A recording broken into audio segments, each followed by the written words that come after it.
Okay. So in this part we will study about the questions based on increment and decrement operators. ठीक है? So the first example that we will take is this. In this what it is written, int m is equals to 6. मतलब m की value क्या है? 6. And then it is written m is equals to, you have to find out this m. Then plus m into 4. अच्छा, अब इसमें करना क्या है? First of all what you will do, you will place a equals to sign. Now this part you will execute first. सबसे पहले ये, फिर उसके बाद ये, इसको ग्रुपिंग कर दो ऐसे. ठीक.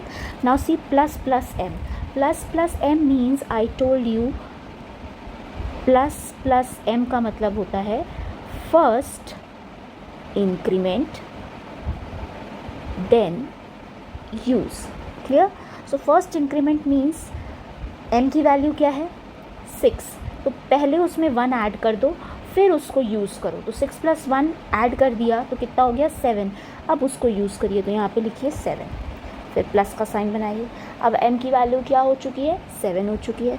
सो 7 × 4.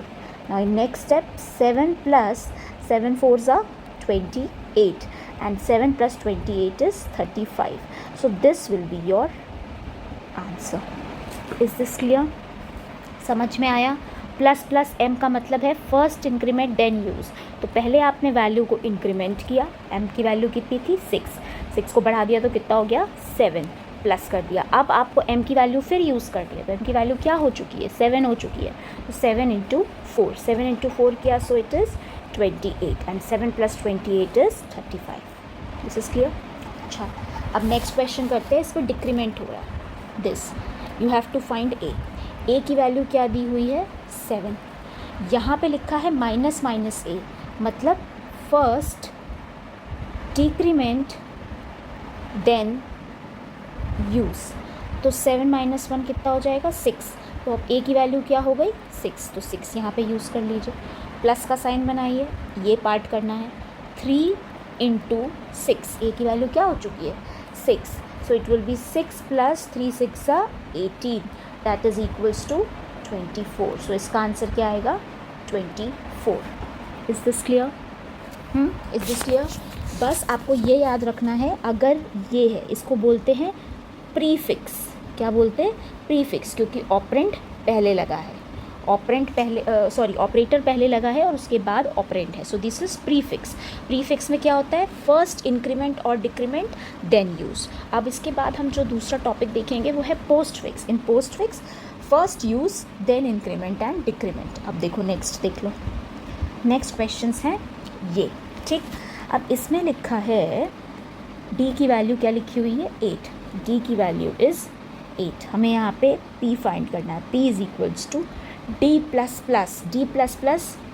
First use then increment. ये लिखा है ना, इसका मतलब ये होता है. तो फर्स्ट यूज़ का मतलब 8 लिख लो, इनटू का साइन 4 लगा लो, लगा दिया. फिर लिखा है d, 8 यूज़ करने के बाद इंक्रीमेंट कर दिया तो कितना बन गया? 9. अब d की वैल्यू क्या है? 9. So it will be like this, 8 4s are 32 + 9, that is 41. So the answer will come 41. समझ में आया? See I will explain you once more, just see once, एक बार और देख लो. फिर से देख लो. d++ का मतलब होता है, d++ का मतलब होता है first use what? First use the value and then increment. उसके बाद आप इसकी वैल्यू को बढ़ाइए. पहले यूज़ कर लीजिए, जो भी वैल्यू है वो यूज़ कर लीजिए, उसके बाद बढ़ाइए. तो यहाँ पर d की वैल्यू क्या है? 8. तो हम इसको पहले यूज़ कर लेंगे और फिर इंक्रीमेंट करेंगे, मतलब फिर 9 करेंगे. तो हमने d++ लिखा है तो यूज़ करना है. 8 × 4 प्लस इंक्रीमेंट कर दिया, 9 हो गई. तो अब d की वैल्यू जब यहाँ पे मांग रहा है तो d की वैल्यू क्या हो चुकी है? 9 हो चुकी है. Now it is simple calculation, 32 + 9 is 41 and this is your answer. Is this okay? Now same this part also. अब इसमें देखो, सबसे पहले तो ग्रुपिंग कर दो.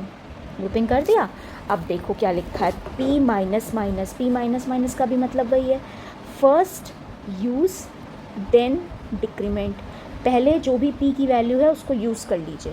तो p की वैल्यू क्या है 7 यूज़ कर लिया, इंटू 5 कर दिया।